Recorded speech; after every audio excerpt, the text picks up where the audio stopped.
नमस्कार दोस्तों, स्वागत है आपका हमारे YouTube चैनल जलधारी क्लासेस में। दोस्तों, ये है टीचिंग एप्टीट्यूड की रिवीजन क्लास उत्तराखंड डीएलएड 2024 के लिए। और अगर आपको उत्तराखंड डीएलएड के लिए टीचिंग एप्टीट्यूड की ई बुक या previous year paper and practice set चाहिए तो इसका लिंक आपको इस वीडियो के डिस्क्रिप्शन में मिल जाएगा, या आप सीधे गूगल पे सर्च कर सकते हैं jaldhariClasses.in। तो वहाँ भी आपको डीएलएड से संबंधित practice set and E book देखने को मिल जाएगी। आप उसे वहाँ से डाउनलोड कर सकते हैं। तो चलिए दोस्तों, आज की वीडियो शुरू करते हैं। तो आज की वीडियो का फर्स्ट क्वेश्चन है यहाँ पे, किस प्रकार का विकास प्रत्यक्ष रूप से राष्ट्र को बहुमुखी विकास प्रदान करता है। तो जो वैज्ञानिक एवं तकनीकी प्रकार का विकास है वो राष्ट्र को बहुमुखी विकास प्रदान करता है। तो 1 का सही आंसर हो जाएगा ऑप्शन ए। क्वेश्चन नंबर 2 है, ग्रामीण विश्वविद्यालय की स्थापना की सिफारिश किस आयोग ने की थी। तो जो ग्रामीण विश्वविद्यालय है इनकी स्थापना की सिफारिश की थी यहाँ पे। 2 का करेक्ट आंसर होगा ऑप्शन ए, राधाकृष्णन आयोग ने। नेक्स्ट क्वेश्चन है, अधिगम क्या है। तो यहाँ पे आप ऑप्शन देख सकते हैं। तो अधिगम क्या है, तो व्यवहार, ज्ञान और कौशल पर तुलनात्मक स्थायी प्रभाव ही अधिगम कहलाता है, या हम कह सकते हैं व्यवहार में परिवर्तन ही अधिगम कहलाता है। तो 3 का राइट आंसर है ऑप्शन बी। नेक्स्ट क्वेश्चन है, निम्न में से कौन एक शोध या रिसर्च की विशेषता नहीं है। तो यहाँ पे नहीं है पूछा है। तो देखो, वस्तुनिष्ठता हो गया, वैधता हो गया और विश्वसनीयता हो गया, ये तीनों आपकी रिसर्च की विशेषता है। और नहीं पूछा है तो यहाँ पे ऑप्शन सी होगा 4 का राइट आंसर। क्वेश्चन नंबर 5 है, निम्नलिखित में एक कौन सी शिक्षक केंद्रित विधियों के अंतर्गत शामिल है। तो कौन सी विधि है वो, तो वो विधि कहलाती है यहाँ पर व्याख्यान विधि हो गया, व्याख्यान प्रदर्शन विधि और समूह शिक्षण विधि। ये तीनों विधि किस केंद्रित है, तो ये शिक्षक केंद्रित विधियों में शामिल है। तो ऑप्शन डी होगा 5 का राइट आंसर यहाँ पे, उपरोक्त सभी। क्वेश्चन नंबर 6 है, किस पद्धति में छात्र के शारीरिक एवं मानसिक स्तरों का ध्यान नहीं रखा जाता है। तो वो कौन सी पद्धतियां हैं, तो वो है दोषपूर्ण शिक्षण पद्धतियां। क्योंकि जो दोषपूर्ण शिक्षक पद्धतियां होगी उन्हीं में ही शारीरिक और मानसिक या सामाजिक स्तरों का बालक का ध्यान नहीं रखा जाएगा। तो ऑप्शन ए होगा यहाँ पे राइट आंसर। क्वेश्चन नंबर 7 है, निम्नलिखित में से कौन सा स्कूल प्रधानाचार्य एक अच्छे शैक्षिक नेता के रूप में उभरेगा। तो कौन सा प्रधानाचार्य होगा वो, और ऐसा वो क्या कार्य करेगा जो वो एक अच्छे शैक्षिक नेता के रूप में उभरेगा। तो ऑप्शन डी होगा 7 का सही आंसर, कि एक शिक्षक जिसके कक्षा परिणाम उत्कृष्ट हों, जो कठिन कार्यों में माहिर हों और फिर भी छात्रों और शिक्षकों के बीच लोकप्रिय हो। देखो, अच्छे शैक्षिक नेता के रूप में कौन सा प्रिंसिपल उभरेगा, जो क्या है, जिसका व्यवहार बच्चों के साथ भी अच्छा हो और स्कूल के सभी टीचर्स के साथ उसका बिहेवियर अच्छा हो। इसलिए ऑप्शन डी होगा इसका राइट आंसर। क्वेश्चन नंबर 8 है, शिक्षण सहायक सामग्री या टीचिंग एड्स के माध्यम से शब्दकोश में वृद्धि दर्ज की जाती है, इसमें किसकी भूमिका महत्वपूर्ण होती है। देखो, रेडियो हो गया, चलचित्र हो गया, टेलीविजन, ये सभी क्या है यहाँ पे टीचिंग एड्स हैं। तो इसलिए 8 का राइट क्या होगा, ऑप्शन डी, ये सभी। क्वेश्चन नंबर 9 है, प्रत्येक व्यक्ति में सामान्य शिक्षा एवं व्यक्तिगत संस्कृति का विकास किसका उद्देश्य होना चाहिए। तो वो किसका उद्देश्य होना चाहिए, एक शिक्षण का। ठीक है, तो 9 का राइट आंसर है ऑप्शन सी। क्वेश्चन नंबर 10 है, अनुसंधान या रिसर्च से क्या तात्पर्य है। तो रिसर्च यह एक क्या है, उद्देश्यपूर्ण तथा व्यवस्थित गतिविधि है रिसर्च। तो 10 का राइट आंसर है ऑप्शन बी। क्वेश्चन नंबर 11 है, छात्रों में श्यामपाठ कार्य को आकर्षक बनाने हेतु निम्नलिखित में से कौन सा कार्य अधिक उपयोगी होगा एक टीचर के लिए।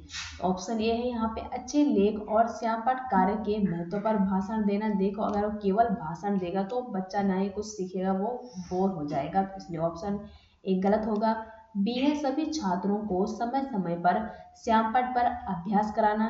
देखो, पहले उसको स्वयं अभ्यास करना चाहिए, तब जाके वो अपने छात्रों को भी बोल सकता है। तो यहाँ पे जो 11 है उसका करेक्ट आंसर होगा ऑप्शन सी कि शिक्षक का स्वयं श्यामपट्ट पर कार्य करना राइट आंसर हो जाएगा। क्वेश्चन नंबर 12 है शिक्षण का सामान्य अर्थ क्या होता है। तो शिक्षण का जो सामान्य अर्थ है वो क्या है, शिक्षा प्रदान करने की क्रिया को ही शिक्षण कहते हैं। तो 12 का राइट आंसर है ऑप्शन ए।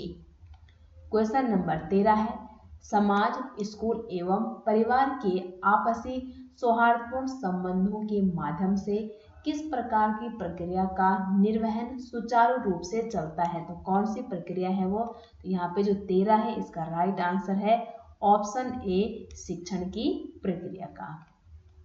क्वेश्चन नंबर 14 है आधुनिक शिक्षाविदों के अनुसार शिक्षा प्रक्रिया में तीसरे ध्रुव के रूप में कौन शामिल है। तो तीसरे ध्रुव के रूप में यहाँ पे कौन शामिल है, कैरिकुलम या पाठ्यक्रम। देखो 3 ध्रुव कौन कौन से हो गए, एक आपका शिक्षक हो गया, दूसरा छात्र हो गया और तीसरा क्या है, कैरिकुलम है। ठीक है, तो 14 का राइट आंसर है ऑप्शन सी, क्योंकि ये तीनों क्या है एक दूसरे के बिना अधूरे हैं। अगर छात्र है और शिक्षक ही नहीं है तो किसको पढ़ाएगा, शिक्षक है और छात्र ही नहीं है तो किसको पढ़ाएगा, और शिक्षक और छात्र दोनों है और कैरिकुलम ही नहीं है तो वो फिर क्या पढ़ाएगा। इसलिए 14 का राइट आंसर है ऑप्शन सी। क्वेश्चन नंबर 15 है यह आवश्यक नहीं है कि उच्च बुद्धि लब्धि वाले बच्चे डॉट डॉट डॉट में भी उच्च होंगे। तो कौन सा आएगा यहाँ डॉट में, तो 15 का आप आंसर दे सकते हैं। तो 15 का जो सही आंसर है वो क्या होगा, यह आवश्यक नहीं है कि उच्च बुद्धि लब्धि वाले बच्चे सृजनशीलता में भी उच्च हों। तो ऑप्शन बी होगा 15 का राइट आंसर। क्वेश्चन नंबर 16 है अभ्यास से क्या तात्पर्य है, या अभ्यास से क्या होता है। तो अभ्यास से क्या होता है, तो यहाँ पे जो 16 है इसका सही आंसर क्या है, अभ्यास से ज्ञानेंद्रियों का प्रशिक्षण होता है। अगर हम बार बार प्रैक्टिस करेंगे तो हमारे ज्ञानेंद्रियों का प्रशिक्षण होगा, हमको कोई भी चीज़ हमेशा के लिए वो क्या हो जाएगी, हमारे माइंड में फिट बैठ जाती है। क्वेश्चन नंबर 17 है स्मृति स्तर पर शिक्षण का मूल्यांकन किस प्रकार किया जाता है। तो स्मृति स्तर की बात हो रही है तो 17 का सही आंसर क्या होगा, ऑप्शन सी होगा कि मौखिक परीक्षा द्वारा भी और लिखित परीक्षा द्वारा भी क्या है स्मृति स्तर पर शिक्षण का मूल्यांकन किया जाता है। तो ए और बी दोनों यहाँ पे राइट ऑप्शन है। क्वेश्चन नंबर 18 है वर्तमान स्थिति में बच्चों के पास एक महत्वपूर्ण कारक होना चाहिए। कौन सा वो महत्वपूर्ण कारक है, तो सबसे महत्वपूर्ण कारक यहाँ पे क्या है, बच्चों के पास नैतिक मूल्यों का उनको पूर्ण रूप से नॉलेज होना चाहिए। तो ऑप्शन सी होगा 18 का राइट आंसर। क्वेश्चन नंबर 19 है कैरिकुलम शब्द की उत्पत्ति किस भाषा से हुई है। तो जो कैरिकुलम शब्द है इसकी उत्पत्ति हुई है लैटिन भाषा से। नेक्स्ट है निम्न में से कौन सा समाजीकरण का एक प्रमुख कारण है। तो समाजीकरण का एक प्रमुख कारण कौन सा है यहाँ पे, तो परिवार, क्योंकि बच्चे का समाजीकरण कहाँ से शुरू होता है, उसके परिवार से ही होता है। तब जाके वो स्कूल में जाता है, इधर उधर जहाँ भी जाता है उसका समाजीकरण हर पल हर जगह से होता है, लेकिन शुरुआत कहाँ से होती है, उसकी फैमिली से होती है। क्वेश्चन नंबर 21 है अभिवृत्ति या एटीट्यूड जांच उपयोगी होती है। तो 21 के आप ऑप्शन देख सकते हैं और इसका राइट आंसर क्या है, अभिवृत्ति जांच उपयोगी होती है किसी कार्य को करने की सफलता को इंगित करने में उपयोगी होती है। क्वेश्चन नंबर 22 है मानचित्र पढ़ने के लिए आवश्यक कौशल में शामिल है। तो कौन सा कौशल है यहाँ पे शामिल, मानचित्र को पढ़ने में या समझने में। तो 22 का सही आंसर क्या है, ऑप्शन बी है स्थान, दूरी और दिशाओं की सापेक्ष स्थिति को समझने की योग्यता। ठीक है, क्योंकि हम मैप या मानचित्र पढ़ते हैं तो हमको क्या है, स्थान का ज्ञान होना चाहिए, किस स्थान पे कौन सा स्टेट है, कौन सा डिस्ट्रिक्ट है, ठीक है, कौन सी जगह है, कितने उसकी दूरियां हैं और कौन कौन सी दिशाओं में है, इन सभी का हमको नॉलेज होना चाहिए। तो ऑप्शन बी होगा 22 का राइट आंसर। क्वेश्चन नंबर 23 है आपके दृष्टि में छात्रों का अधिकतम विकास होगा।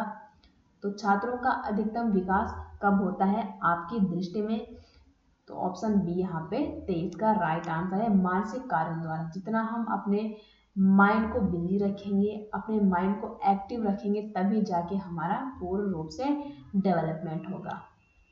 क्वेश्चन नंबर 24 है, निशुल्क और अनिवार्य यानी कि राइट टू एजुकेशन 2009 प्राइमरी शिक्षा लागू होने के फलस्वरूप क्या हुआ था? जब आरटीई आया था, बालकों में साक्षरता बढ़ी है, बी है ग्रामीण क्षेत्रों में साक्षरता बढ़ी है, और सी है यहाँ पे देश में साक्षरता बढ़ी है। तो यहाँ पे जो 24 है इसका राइट आंसर क्या है? ये सभी काम हुए थे जब आरटीई 2009 आया था।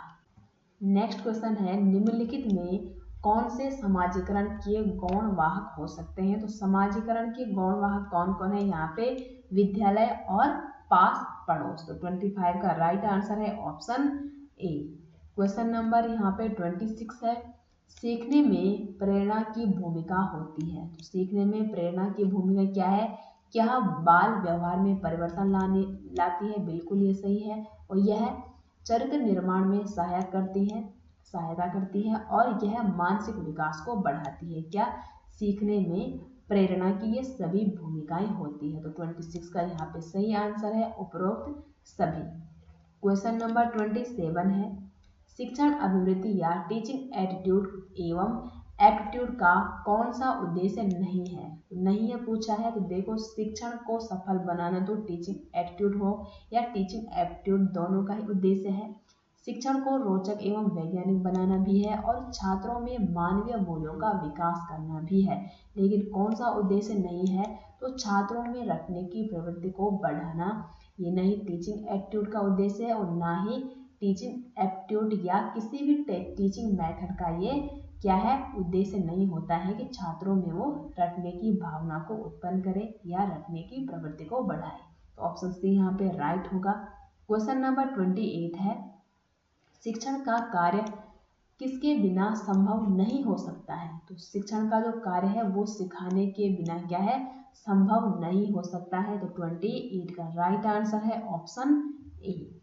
क्वेश्चन नंबर 29 है, बाल शिक्षार्थी समाज से सीखता है। तो जो बाल शिक्षार्थी है वो समाज से सामाजिक मूल्यों को सीखता है, सामाजिक समायोजन को सीखता है और सामाजिक नियम सीखता है। अर्थात ऑप्शन डी का आंसर होगा यहाँ पे 29 का करेक्ट। और आज की वीडियो का जो लास्ट क्वेश्चन है वो है, जिस कक्ष में विविध पृष्ठभूमि से विद्यार्थी आते हों वहाँ एक प्रभावी शिक्षक, तो क्या करेगा वहाँ एक प्रभावी शिक्षक?